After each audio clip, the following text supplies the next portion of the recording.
윤 선생 빨리 오세요. 감사합니다. 오늘은 또 특별 손님. 맞다. 옛날에 그 탤런트로 명성을 날리시던 우리 윤 선생님께서 또 오셔가지고 나를 또 같이 오게 됐습니다. 예.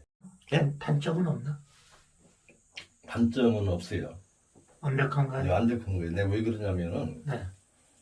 그 모든 인체, 생리, 해부, 그 심리, 그다음에 그 환경, 사람의 직립이기 때문에 척추, 배설 부분, 네, 그다음에 어떤 피부, 네, 그 모든 부분을 총망라해서 생각하는 것이 이제 하나의 니시의학이거든요.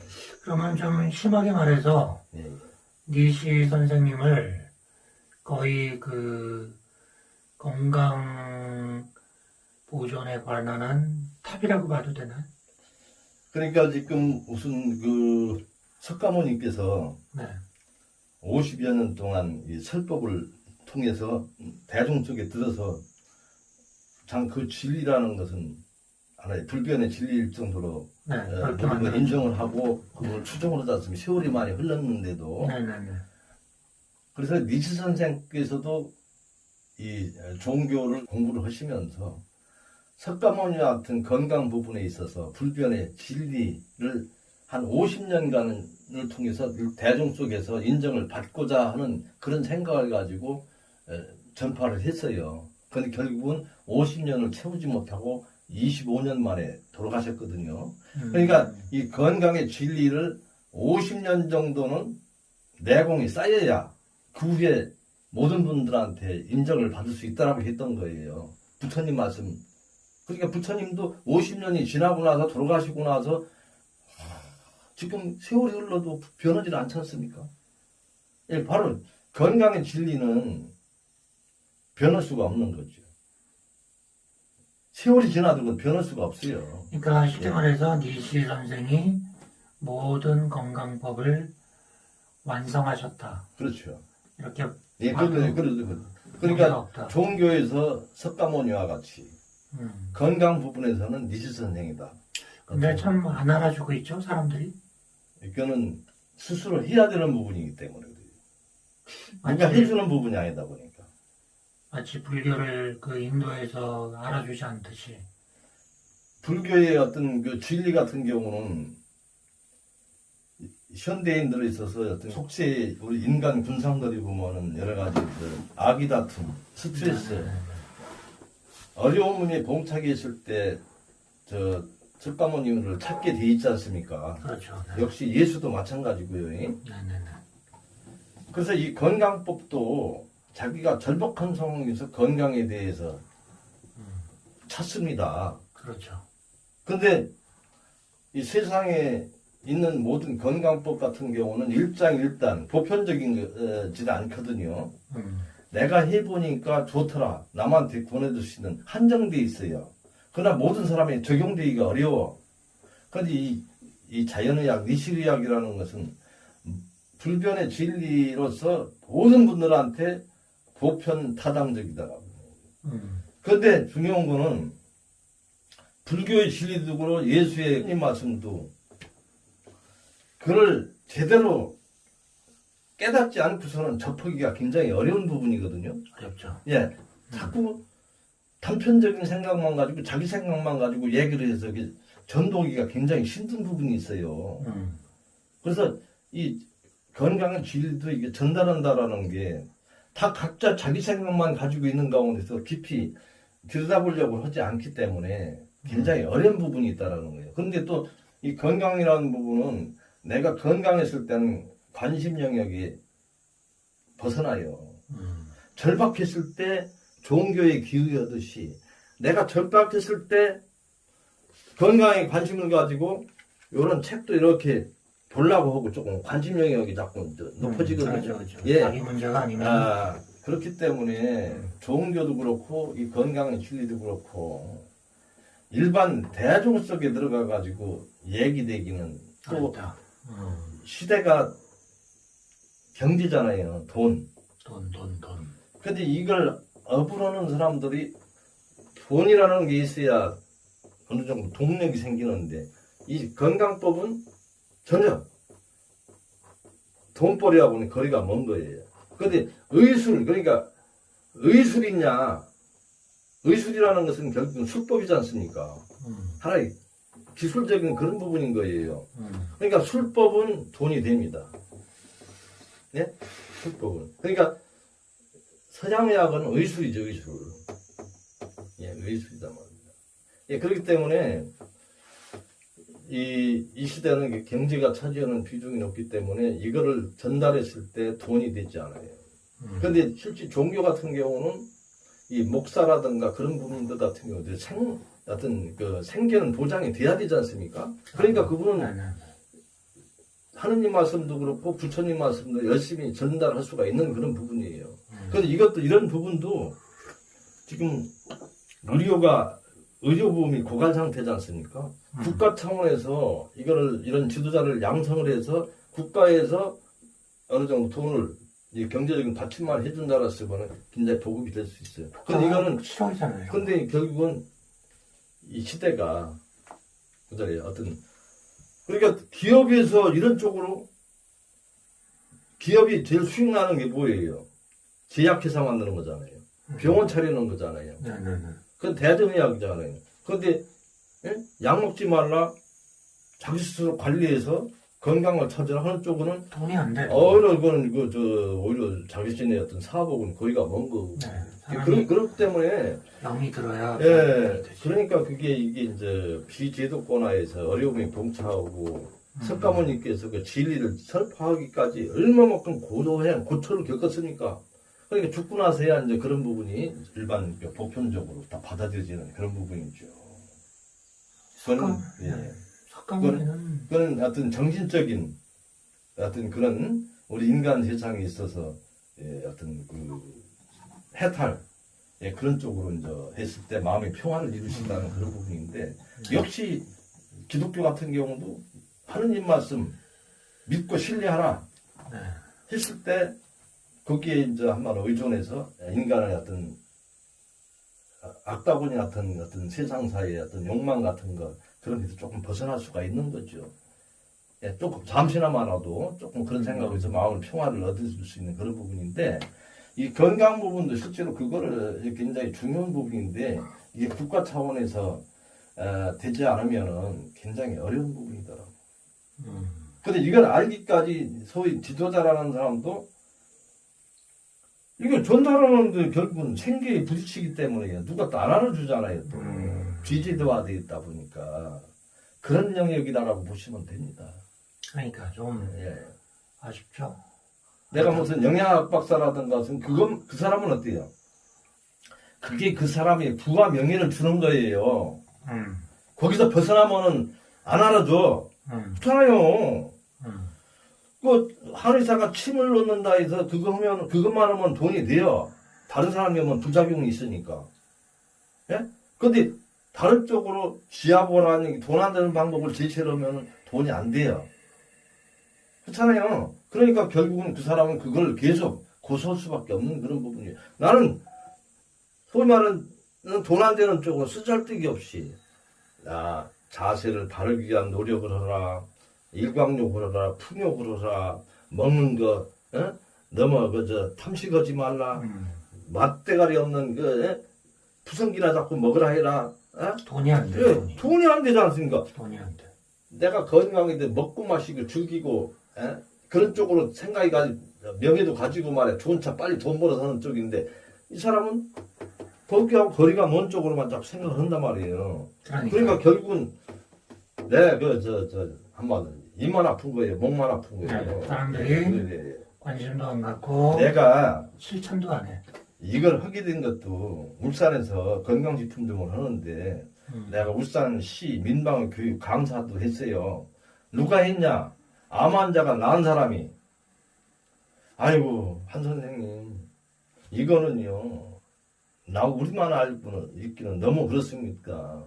많은 사람들 해줘야 돼요. 추천해서 민방위 교육 강사로 추천해서 하더라고요. 교육받고 했는데 그분이 왜 그랬냐? 그분은 이걸 업어는 사람도 아니고 내가 이런 욕법부터 낳은 사람이잖아요. 그분이 공무원이었는데 그리고 그 오빠가 교장 선생님이었어요. 네, 그런데 오빠 부인이 암으로 해서 이런 요법을 낳았어. 그런데 그걸 부았어, 아가씨 때. 그러고 나서 공무원이 됐어. 공무원이 되고 나서 자기가 대장암이 왔어. 그래서 오빠 부인이 낳는 걸 보고 그러니까 옳겠니까 신우입니까 옳게지 옳게. 자기가 해서 또 낳았어. 소문이 났네. 공무원 사이에서 막 그냥 암 환자 가족들이 왔다 막 와가지고 어떻게 해서 암이 나왔느냐 그때만 해도 그랬거든요. 막 묻고니까 처음엔 전심전력을 통해서 목이 쉬도록 해서 얘기를 했어. 왜 안타까우니까. 그런데 실천하는 사람이 하나도 없더라는 얘기요. 그 뒤부터는 입을 닫아버렸어. 셨던 거. 내가 이거 뭐 백날 그 목이 쉬도록 얘기를 해봐도 돈도 안 되고 돈이라기보다도 목만 아프고 그렇죠. 현준이 실천도 안 되고 고마우시다. 내가 이거 무언 뭔지 되냐. 네. 그래가지고 이제 그 뒤부터는 뭐 얘기해줘야 행하지도 않는데 뭘 자꾸 물어쌌냐는 지금 이제 짜증스러운 거예요. 그래가지고서 나한테 답답하니까 좀 어떻게 해보라고 해서 자기가 공무원이니까 이번 저 민다원 교육 강사 내 자기가 추대를 할 테니까 해보라고. 근데 실질적으로 거기 또 민다원 교육 강사 받는 사람들 같은 경우는 다 20, 30대지 않습니까? 군대 제대한 지 얼마 35살 이정이란 말이에요. 한참 혈기왕성할 때 아픈 사람이 있습니까? 예? 그러니까 관심 없지. 1시간 동안 이 건강법을 다 얘기할 수가 없는 부분이거든요. 그렇죠. 그렇잖아요. 그러니까 그런 한계가 있더라는 얘기예요. 그러니까 이게 그러니까 좀 안타까워. 예, 이런 어떻게 보면 진리잖아, 진리. 그러니까 윤 선생 같은 경우는 정신적인 부분 해결하는 방법 명상이지 않습니까? 그러니까 똑같은 논리인데 그렇지. 저도 어떤 명상의 가치, 깨달음의 가치 같은 걸 얘기해도 이렇게 듣는 사람이 많지 않죠. 비슷한 얘기야. 다 공감을 해요. 네네네. 그런데 행하는 것은 필요성을 못 느껴요. 그 실천이 더 그래. 그러니까. 맞아요. 예, 예. 그래도 공감하는 사람도 많진 않아. 그래도 조금 있는데 음, 실천하는 사람은 더 없어요. 맞아요. 이게 현실이야. 예, 맞아요. 네. 명상 요가도요. 형님 이게 돈이 안 돼요.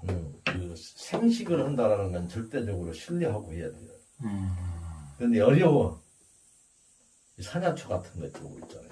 생식마을 많이 있고. 나도 지금 조금 어떤 때는 혼자 있을 때는 생식을 해요.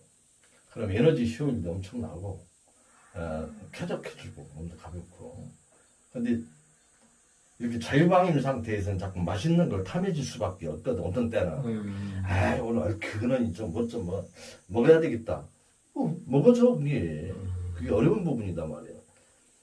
그러니까 부처님께서 그렇게 인정을 못 받고 고행을 했듯이 항상 이 유혹이 따르는 부분이기 때문에 그걸 벗어나기가 힘들긴 힘들어요. 그러니까 결국 뭐냐, 이 정신요법으로 진짜 등병 운동을 하면서 마음을 다스려가면서 하라는 얘기거든. 오늘은 좋은 날. 오늘도 감사합니다. 고맙습니다. 오늘도 열심히. 오늘도 최고의 날. 내가 건강에 문제가 있으니까 자꾸 유혹을 갖다가 벗어나는 마인드 컨트롤을 자꾸 하시란 말이에요. 저는 네. 제 요가 명상법을 개발했어요. 그래서 플라시보 요가 명상이라고 이제 이름을 붙였는데 그렇죠. 그거를 1시간 반 정도를 그냥 혼자 하루에 한 번씩 하면 그게 나는 어떻게? 너무 좋아. 너무 좋아. 바로 그겁니다. 그러니까 내가 만들었는데 내가 완전히 반했어. 근데 저는 그거를 반복하는 걸로 그냥 저의 수행법을 삼았어요. 예. 그렇게 하시고, 네네네. 또, 원래 그, 체액이라는 부분이 있잖아요. 그러니까 이 흉부, 상부 쪽은 거의 다 교감신경계가 많이 분포되어 있거든요. 네네네. 그 아래 단전 쪽은 부교감신경이잖아요. 근데, 팔다리를 많이 움직이고 등을 많이 움직이게 되면은 교감신경이 항진이 돼서 체액이 산성 쪽으로 가요. 근데 이 단전호흡 쪽으로만 하고 편안한 생활하게 되면은 체액이 부교감 신경이 항기되면 알칼리 쪽으로 가거든. 그러니까 이 등변 운동 같은 경우도 등과 배를 동시에 움직이라는 것이 등변 운동이에요. 왜? 등만 움직이면은 교감 신경 쪽이고 배만 움직이면은 부교감 신경이니까 동시에 움직였을 때 치액이 균형이 된다라는 거예요. 이게 6대 법칙에서 6번째 운동이거든요. 그러니까 어떻게 하는 거죠? 예.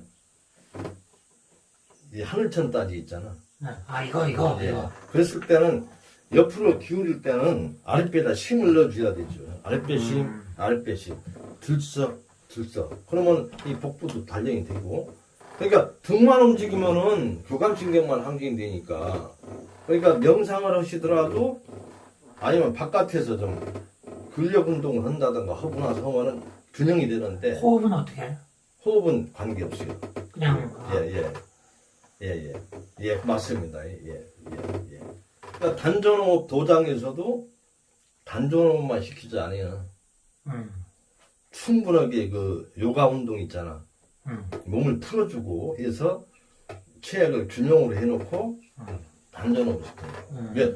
단전호흡만 시키면은 단전은 강화돼서 호흡이 그쪽으로 들어갈지 몰라도 체액으로 볼 때는 알칼리 쪽으로 가거든. 그러니까 한 부분만 생각해서는 안 되는 거거든. 그러니까 옛날 생활 같이 바깥에서 햇빛 보면서 일을 하고 계실 때는 그때는 문제가 없었어. 그러니까 하루 종일 일하고 나서 저녁에 들어가면 고나고 잠이 잘 왔던 거거든. 근데 요새는 일을 안 차나. 일을 안 것도 뜨뜻한 방 안에서 그냥 편하게 해서 그냥 선풍기나 쬐고 여름에는 겨울에는 뜨뜻한 방에서 둥글둥글하고 하니까 불면증이 오는 거거든. 왜? 그 수면장애라는 거는 낮에 일을 해서 교감신경이 항진이 되는 거야. 그러면 균형을 이루고서 수면이 필요로 한 거거든. 그런데 낮에 일을 않고 띵가띵가 하시니까 교감신경이 항진이 된 게 아니고 알칼리 쪽이 부교감이 항진이 된 거예요. 근데 수면이라는 것은 부교감 신경을 항진시켜서 교감을 맞추는 거거든. 그러니까 부교감 신경을 항진해서 균형을 이룰 필요가 없는 거예요. 그러니까 불면이 오는 거라거든. 그러니까 불면증 환자한테 단식시키고 바깥에서 노동을 시켜봐요. 잠이 안 오는 거. 잘 오겠지. 그러니까 바로 그거예요. 근데 그거를 무시하고 잠이 안 온다고 수면제를 먹고 하는 거거든. 그러면 안 돼. 안 되지. 그러니까 여기서 불면증 오던 사람들 단식을 하면서 뭐 보잖아요. 산책시키잖아요. 햇빛 보잖아요. 좋지. 그러면 언제 불면이 왔는가 그냥 잠이 잘 온단 말이에요. 여기는 노동을 좀 시켜야 돼. 그러니까. 저기 손님이라고 노동시키지 말지 말고 노동을 시켜버려요. 그래요. 네? 형님 저기 텃밭에서 일하라고 그걸 갖다가 시켜버려.